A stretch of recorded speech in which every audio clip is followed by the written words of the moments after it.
दिलीप कुमार की दूसरी शादी, किसने रची थी साजिश, जानिए पूरा सच। ये चारों ओर फैली हुई धरती पर रहने वाले लोगों की केवल एक ही जात है, मनुष्य जात। मेरे YouTube दोस्तों, बॉलीवुड के दमदार अभिनेता और कई दिग्गज अभिनेताओं के रोल मॉडल रहे दिलीप कुमार, जिन्हें ऊपर वाले ने दौलत दी, इज्जत दी, शोहरत दी और बेइंतहा प्यार करने वाली बीबी शायरा बानो दी। लेकिन दिलीप कुमार के साथ घटी कुछ ऐसी घटना जिसने उनके शानदार पर्सनालिटी पर लगा दिया एक दाग। दोस्तों, इस वीडियो में जानेंगे क्यों और कैसे दिलीप कुमार ने अपनी शादी के 16 साल बाद अपनी बेहद खूबसूरत बीबी शायरा बानो को धोखा दे दिया। क्यों और कैसे दिलीप कुमार के ही कुछ बेहद करीबी लोगों ने दिलीप कुमार की दूसरी शादी एक तलाकशुदा पाकिस्तानी औरत से कराने की साजिश की, जिसके पहले से ही 3 बच्चे थे। क्यों और कैसे वह पाकिस्तानी ब्यूटी हिंदी सिनेमा की ब्यूटी शायरा बानो की सौतन बन गई। फिर क्या हुआ दिलीप कुमार और शायरा बानो की हैप्पी मैरिज लाइफ का? क्या हुआ उस दूसरी औरत का? जानिए पूरा सच इस वीडियो में। इससे पहले चैनल को सब्सक्राइब कर लीजिए और घंटी के बटन को दबा दीजिए।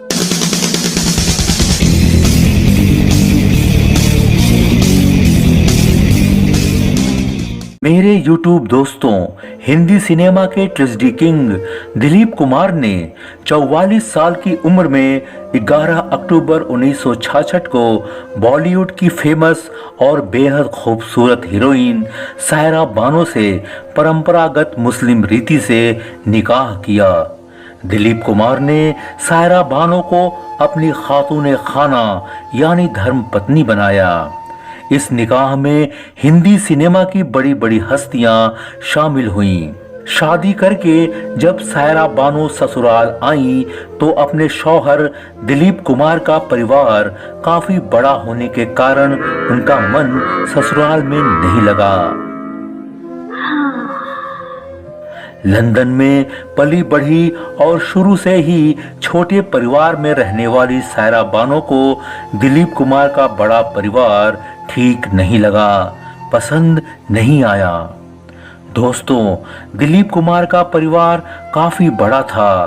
दिलीप कुमार अपने परिवार वालों से 12 भाई बहनों से काफी क्लोज थे। दिलीप कुमार के भाई बहनों ने सोच रखा था कि शायरा बानो शादी के बाद फिल्मों में काम करना छोड़ देंगी और पूरी तरह से दिलीप कुमार के बड़े से परिवार को संभालेंगी, घर का काम काज करेंगी। लेकिन ऐसा नहीं हुआ। शायरा बानो उन दिनों बॉलीवुड की टॉप हीरोइन थीं। उनका फिल्मी कैरियर सफलता की ऊंचाइयां छू रहा था। उनकी जिंदगी ग्लैमर से भरपूर थी, नाज नखरे बहुत थे। दिलीप कुमार के परिवार वालों को शायरा बानो के नाज नखरे पसंद नहीं आए। वे शायरा बानो को नापसंद करने लगे।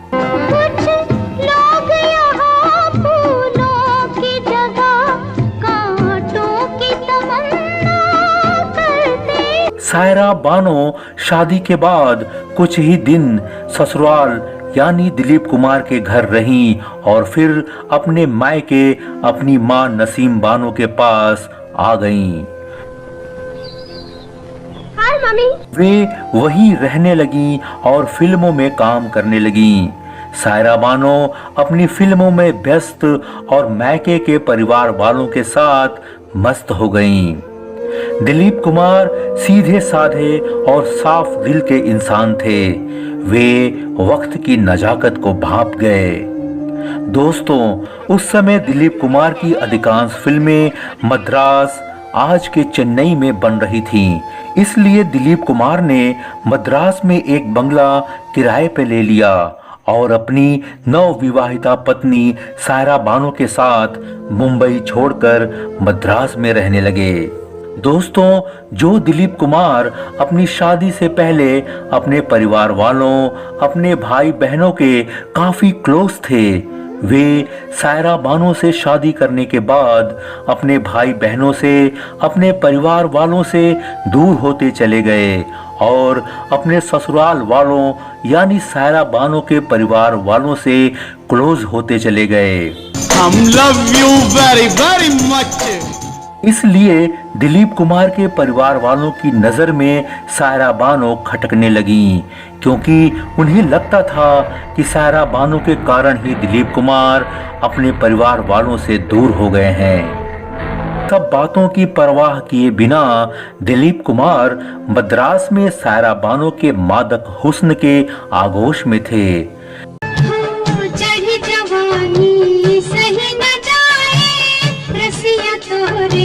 दिलीप कुमार और सायरा बानो एक दूसरे पर जी जान छिड़कते हुए अपनी अपनी फिल्मों में बिजी थे और साथ ही साथ दोनों ये इंतजार कर रहे थे कि जल्दी से उनके घर आंगन में बच्चे की किलकारी गूंजे। दोस्तों, धीरे धीरे 5 साल बीत गए। 5 साल के बाद 1972 में सायरा बानो प्रेग्नेंट हुई, पर उनको ब्लड प्रेशर की समस्या हो गई। इसी समस्या के कारण सायरा बानो की कोख में ही दिलीप कुमार का 8 महीने का बच्चा मर गया। सायरा बानो बीमार रहने लगी। सायरा बानो की मां नसीम बानो बंबई से मद्रास आई और सायरा की ठीक तरह से देखभाल करने के लिए अपने साथ अपने घर पाली हिल बंबई ले गईं। दोस्तों, डॉक्टरों ने कह दिया कि सायरा बानो का दोबारा मां बनना खतरे से खाली नहीं है, उनकी जान भी जा सकती है। डॉक्टरों की इस चेतावनी से सायरा बानो के दोबारा मां बनने की सारी उम्मीदें खत्म हो गईं। अब यह बात साफ हो गई कि सायरा बानो कभी भी मां नहीं बन सकती हैं। उनकी गोद सदा के लिए सूनी हो गई है। दिलीप कुमार का बाप बनने का सपना सदा के लिए सपना ही रह गया। दोस्तों, दिलीप कुमार के परिवार वाले बरसों से जिस मौके की तलाश में थे, अब वह मौका उनके हाथ लग गया। वे लोग दिलीप कुमार की दूसरी शादी करने की प्लानिंग करने लगे ताकि सायरा बानो से मुक्ति मिल जाए और दिलीप कुमार को बाप बनने का सुख भी नसीब हो जाए। दोस्तों, दिलीप कुमार की 2 छोटी बहनें सईदा और फौजिया हैदराबाद में रहती थीं। वे अक्सर अपने भाई दिलीप कुमार की मुलाकात अपनी सहेलियों से कराती थीं और उनसे बातचीत करने की रिक्वेस्ट करती थीं। दिलीप कुमार भी बड़ी गर्मजोशी से अपनी बहनों की सहेलियों से मिलते थे।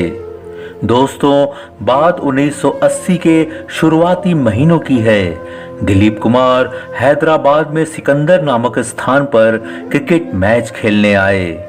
जिस तरह एक सेलिब्रिटी से हजारों लोग मिलने आते हैं, ठीक उसी तरह इस क्रिकेट मैच के दौरान दिलीप कुमार के हजारों फैन उनसे मिलने आए।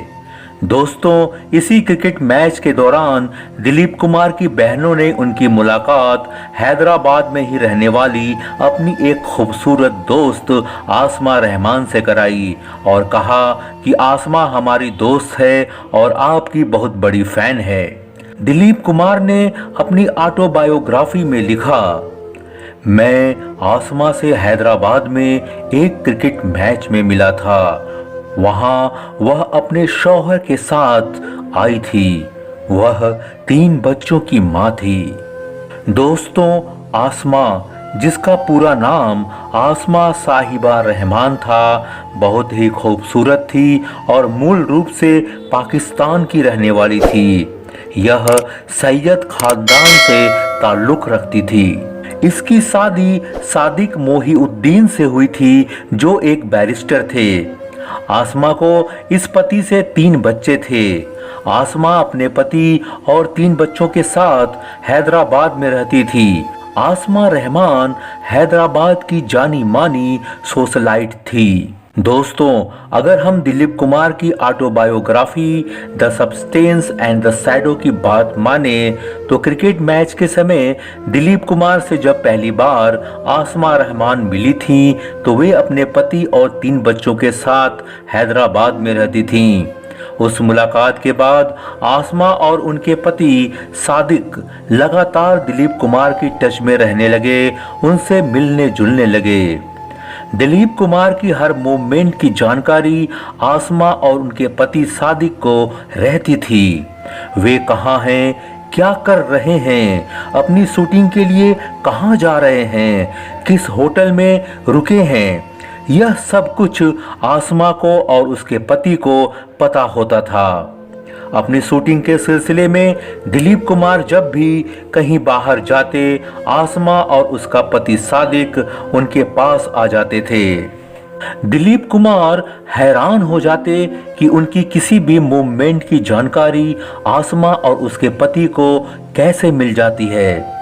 दोस्तों, जाहिर सी बात है कि दिलीप कुमार की बहनें ही दिलीप कुमार की पूरी जानकारी आसमा को देती थीं। इस समय दिलीप कुमार अपने 5 साल के फिल्मी ब्रेक के बाद मनोज कुमार की ऐतिहासिक फिल्म क्रांति से कम बैक कर रहे थे। फिल्म क्रांति की शूटिंग चल रही थी। धिक्कार है, तुम अब तक विदेशी भेड़ियों को इस देश से बाहर नहीं निकाल सके, अब तक अपने महाराज की मौत का बदला नहीं ले सके। इसी बीच दिलीप कुमार को खबर मिली कि आसमा रहमान ने अपने पति सादिक को तलाक दे दिया है। इस तलाक से आसमा के तीनों बच्चे अपने पिता सादिक के पास रहने लगे और आसमा अब अकेली हो गई, आजाद हो गई। पंछी बनूं उड़ती फिरूं मस्त गगन में। आसमा के तलाक की खबर का फायदा दिलीप कुमार की बहनों ने उठाया। उन्होंने हर वो कोशिश की जिससे दिलीप कुमार और आसमा रहमान की नजदीकियां बढ़ें। दिलीप कुमार की बहनों की शह पर तलाकशुदा आसमा हर जगह दिलीप कुमार का पीछा करने लगी। वह अब खुलकर दिलीप कुमार के दिल में अपनी जगह बनाने की हर कोशिश करने लगी। मेरे पास आओ नजर तो मिला, इन आँखों में तुमको जवानी मिलेगी। अपने परिवार वालों के दबाव और औलाद का सुख पाने की तमन्ना के कारण दिलीप कुमार का झुकाव भी खूबसूरत आसमा की ओर होने लगा। तन्हाइयों में दिलीप कुमार और आसमा रहमान की नजदीकियां बढ़ने लगीं। झुकती है नजर, रुकती है जुबान। दोनों के दिल एक दूसरे के करीब जाने के लिए मचलने लगे। दिल की तड़प का हाल ना पूछो। दिलीप कुमार की बहनों ने लोहा गर्म देखकर हथौड़ा मार दिया। उन्होंने दिलीप कुमार पर प्रेशर बनाया कि वे आसमा रहमान के साथ अपने रिश्ते को पक्का करें। इस रिश्ते को कोई नाम दे और बे औलाद भाई के दिल में बाप बनने का जो सपना कई सालों से पल रहा है उसे पूरा करें। अब दिलीप कुमार को भी आसमा रहमान में अपना सपना साकार होता नजर आने लगा। गुलशन में बिखरने दे नगमे, तू प्यार की मीठी बातों से। अपने खिलाफ हो रही साजिश से पूरी तरह अनजान दिलीप कुमार ने आसमा से शादी करने का फैसला कर लिया। कोई मेरी भी शादी करा दे तो फिर मेरी चाल देख ले। अपने इस फैसले से दिलीप कुमार ने अपनी पहली शादी के 16 साल बाद अपनी पत्नी सायरा बानो को अकेला छोड़ दिया। उधर सायरा बानो अपने शौहर दिलीप कुमार की इन हरकतों से पूरी तरह अनजान थीं। दोस्तों, दिलीप कुमार का धर्म तो उनको दूसरी शादी करने की इजाजत देता था, लेकिन दिलीप कुमार ने जब 1966 में सायरा बानो से निकाह किया था तो उनको वादा किया था कि वे कभी भी किसी और से दूसरी शादी नहीं करेंगे। पर अपनी औलाद की चाह और इससे बढ़कर अपनी बहनों और आसमा रहमान की साजिश के शिकार दिलीप कुमार ने सायरा बानो जैसी बीबी के होते हुए भी अपना वादा तोड़ा और उन्होंने सायरा बानो को बताए बिना ही 1981 में 60 साल की उम्र में गुपचुप तरीके से आसमा रहमान से दूसरी शादी कर ली। दोस्तों, यह शादी गुपचुप तरीके से बेंगलोर में ओल्ड पुअर हाउस रोड में स्थित एक जुम्मा मस्जिद में हुई।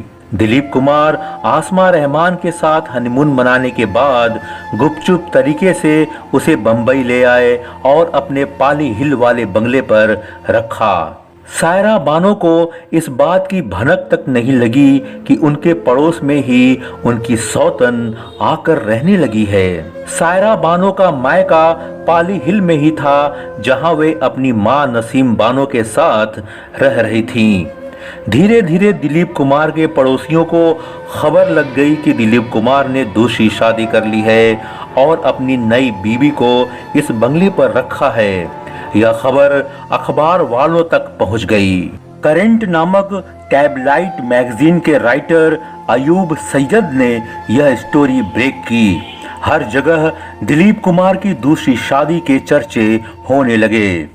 कुछ लोकल अखबारों ने दिलीप कुमार और आसमा रहमान की शादी के मैरिज सर्टिफिकेट को छाप दिया।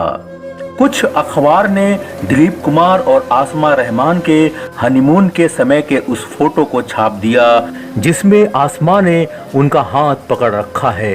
अखबारों ने यह खबर फैला दी कि दिलीप कुमार ने आसमा से इसलिए शादी की क्योंकि सायरा बानो से उनकी कोई संतान नहीं है। अपनी औलाद की इच्छा के कारण ही उन्होंने दूसरी शादी की है। ये सब खबरें जंगल में आग की तरह फैल गईं। हर कोई जानना चाहता था कि आखिर दिलीप कुमार ने दूसरी शादी किससे की और क्यों की। लोग दिलीप कुमार से सवाल करने लगे, लेकिन दिलीप कुमार से जब भी इस शादी को लेकर सवाल पूछा जाता तो वे इनकार कर देते। कहा जाता है कि लोगों के सवालों से बचने के लिए दिलीप कुमार ने अपने घर से निकलना बंद कर दिया। मैं नीचे नहीं जाऊंगा दीदी, वो लोग मेरा मजाक उड़ाएंगे सब। दिलीप कुमार की शानदार छवि को दाग लग गया। दोस्तों, ये सब खबरें जब सायरा बानो के कानों में पड़ी तो पहली बार तो उन्हें यकीन ही नहीं हुआ कि जिस इंसान को वे अपने से ज्यादा प्यार करती हैं, जिस इंसान ने सारी जिंदगी उनका साथ निभाने का वादा किया है, वो इंसान ऐसी हरकत कर सकता है। लेकिन जब सायरा बानो की आंखों के सामने वे अखबार आए जिसमें दिलीप कुमार और आसमा की फोटो छपी थी, उनका मैरिज सर्टिफिकेट छपा था, सायरा बानो को यकीन हो गया कि उनके शौहर ने उनसे बिना बताए ही उनको छोड़कर किसी और से शादी कर ली है। सायरा बानो इस खबर को सहन नहीं कर पाई। उनकी जिंदगी में भूचाल आ गया। उनका दिल बुरी तरह टूट गया। वे रोती रहीं। दिलीप कुमार ने अपनी ऑटोबायोग्राफी में लिखा है, किसी भी बीवी के लिए यह शॉकिंग न्यूज होती है कि उसके पति ने दूसरी शादी कर ली है, वो भी बिना बताए। दोस्तों, सायरा बानो को लगा कि दिलीप कुमार ने वादा खिलाफी की है, उनको धोखा दिया है। इसलिए सायरा बानो के मन में दिलीप कुमार से रिश्ता तोड़ लेने का ख्याल आने लगा। ऐसी स्थिति में सायरा बानो की मां नसीम बानो और भाई सुल्तान अहमद ने सायरा को संभाला और समझाया कि तुम दिलीप कुमार से अपना रिश्ता तोड़ने की बात अपने ख्याल में भी मत सोचना। तुम इस वक्त दिलीप कुमार के साथ ही रहो, उनका साथ दो। सायरा बानो ने बात मान ली और किसी के भी सामने अपने पति दिलीप कुमार के खिलाफ कुछ नहीं बोला। हमने सीखा है खामोश रहना। दिलीप कुमार को हुआ अपनी गलती का एहसास। दोस्तों, ऐसा कहा जाता है कि दिलीप कुमार ने आसमा रहमान से शादी इसलिए की थी कि उन्हें अपनी औलाद का सुख नसीब हो सके। दिलीप कुमार आसमा से शादी करने के बाद उससे अपनी औलाद की चाह रखने लगे। वे आसमा से कहने लगे कि उन्हें जल्दी से अपना बच्चा चाहिए जो उन्हें पापा कहे। लेकिन इस बात से उल्टा आसमा ने दिलीप कुमार के ऊपर यह प्रेशर बनाना शुरू कर दिया कि दिलीप कुमार आसमा के पहले पति सादिक से पैदा हुए तीनों बच्चों को ही कानूनन गोद ले लें और अपना बच्चा बना लें, उनको पिता का नाम देकर अपना वारिस बना लें। लेकिन दिलीप कुमार ने आसमा की इस बात को साफ साफ इनकार कर दिया क्योंकि उन्हें अपना खुद का बच्चा चाहिए था। तुम्हारे सोचने के तरीके पर अफसोस होता है मुझे। अफसोस ही नहीं होता, शर्म आती है मुझे। इस बात को लेकर दिलीप कुमार और आसमा रहमान में टेंशन शुरू हो गई। खाने के बाद जो दवाई खानी थी आपको, वो सब मैं ले चुका हूं, तुम जाओ, उसकी चिंता मत करो।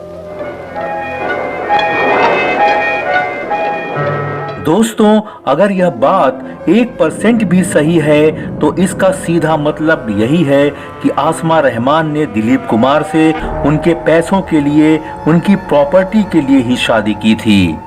दोस्तों, आसमा ने शादी तो दिलीप कुमार से कर ली थी, पर वह दिलीप कुमार से छुप छुप कर अपने पहले पति सादिक और अपने तीनों बच्चों से मिला करती थी। दोस्तों, आसमा की इन हरकतों की भनक दिलीप कुमार को लग गई। उन्हें अंदेशा होने लगा कि आसमा अपने पहले पति से मिलकर उनको धोखा दे रही है। दिलीप कुमार को लगने लगा कि आसमा अपने पहले पति के साथ मिलकर उनके सारे राज मीडिया में खोल रही है। ना आदमी का कोई भरोसा, वफा का बदला है बेवफा। आसमा की हरकतों से दिलीप कुमार को धीरे धीरे पक्का यकीन हो गया कि किसी साजिश के तहत उनको आसमा से मिलवाया गया और उनकी बहनों की शह पर आसमा और उसके पति ने मिलकर उनके खिलाफ कोई गहरी साजिश रची है। दोस्तों, दिलीप कुमार की आंखें खुल गईं। उन्हें अपनी गलती का एहसास हो गया। वे वापस सायरा बानो के पास आ गए। अब आन मिलो सजना, अब आन मिलो सजना। सायरा बानो अपने शौहर दिलीप कुमार को अभी भी दिलो जान से सच्ची मोहब्बत करती थीं। इसलिए सारे गिले शिकवे भूलकर उन्होंने दिलीप कुमार को गले से लगा लिया, उन्हें माफ कर दिया। दिलीप कुमार ने सायरा बानो से वादा किया कि वे फिर कभी उनका साथ नहीं छोड़ेंगे। दिलीप कुमार अपनी बात से मुकर न जाएं, इसलिए दिलीप कुमार और सायरा बानो के शुभ चिंतकों ने दिलीप कुमार से एक चिट्ठी लिखवाई जिसमें दिलीप कुमार ने लिखा, मुझसे गलती हो गई है, मैंने वादा खिलाफी की है, अब ऐसा नहीं करूंगा, मैं तुम्हारे साथ कमिटेड हूं और आगे भी रहूंगा। इस चिट्ठी को खास बनाने के लिए दिलीप कुमार और सायरा बानो ने इस चिट्ठी पर साइन किया। साथ ही साथ उनके करीबी लोगों ने भी गवाह के रूप में अपने अपने हस्ताक्षर किए। दिलीप कुमार ने अपनी ऑटोबायोग्राफी में लिखा है कि किन किन करीबी लोगों ने इस चिट्ठी पर अपना साइन किया था। दोस्तों, अपनी पहली बीबी सायरा बानो के पास आकर दिलीप कुमार खुलकर जीने लगे।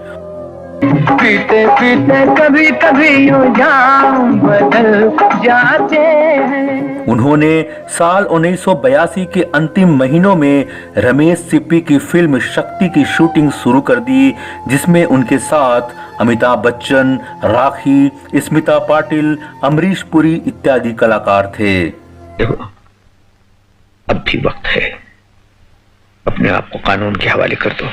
जिस कानून ने आपको मेरे लिए अजनबी बना दिया, मैं अपने आप को उस कानून के हवाले कैसे कर सकता हूं? दिलीप कुमार ने आसमा रहमान के खिलाफ तलाक का केस फाइल कर दिया और 1983 में उन्होंने बाकायदा तलाक लेकर आसमा से हमेशा हमेशा के लिए अपना रिश्ता खत्म कर दिया।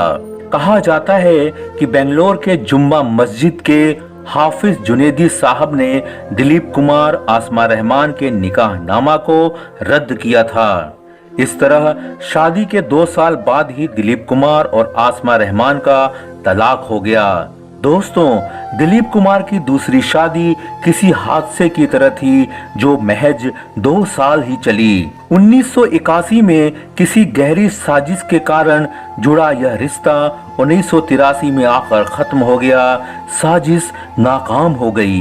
दिलीप कुमार ने अपनी ऑटोबायोग्राफी में लिखा है, मेरे जीवन की एक घटना जिसे मैं भूलना चाहता हूँ और जिसे हमने वास्तव में हमेशा के लिए गुमनामी में ढकेल दिया है, वह एक गंभीर गलती है जो मैंने आसमा रहमान नाम की महिला के साथ जुड़ने के दबाव में की थी। दिलीप कुमार ने जब आसमा रहमान को तलाक दे दिया, तब सायरा बानो ने दिलीप कुमार से कहा कि वे आसमा को वापस पाकिस्तान भेज दें। इसके बाद आसमा रहमान का क्या हुआ, कोई साफ साफ जानकारी नहीं मिलती है। ऐसा कहा जाता है कि दिलीप कुमार से तलाक लेने के बाद आसमा ने फिर से अपने पहले पति सादिक से निकाह कर लिया और अपने पति और 3 बच्चों के साथ बेंगलोर में रहने लगीं। मैं हूँ बाबू जेंटलमैन, आप मिला ले मुझसे नैन, लंदन से आया मैं बन ठन। दोस्तों, इस हादसे के बाद फिर पूरी जिंदगी दिलीप कुमार और सायरा बानो साथ साथ रहे। दोनों फिर से एक दूसरे को दिलो जान से चाहने लगे, फिर कभी जुदा नहीं हुए। बुढ़ापे में दिलीप कुमार जब बीमार पड़े तो सायरा बानो ने साई की तरह उनका साथ दिया। दिलीप कुमार को एक बच्चा मानकर सायरा बानो ने मां की तरह उनकी सेवा की। उन्होंने अपने आप को भुलाकर दिलीप कुमार की देखभाल की। आज मौत ने ही दिलीप कुमार को सायरा बानो से जुदा कर दिया है। दोस्तों, दिलीप कुमार और सायरा बानो की जोड़ी को हिंदी सिनेमा में बेमिसाल जोड़ी के रूप में देखा जाता है। दोस्तों, अगर आपको भी इनकी जोड़ी पसंद है तो मेरे चैनल को सब्सक्राइब कीजिए, घंटी के बटन को दबा दीजिए और इस वीडियो को ज़्यादा से ज़्यादा शेयर करिए। मिलते हैं अगले वीडियो में।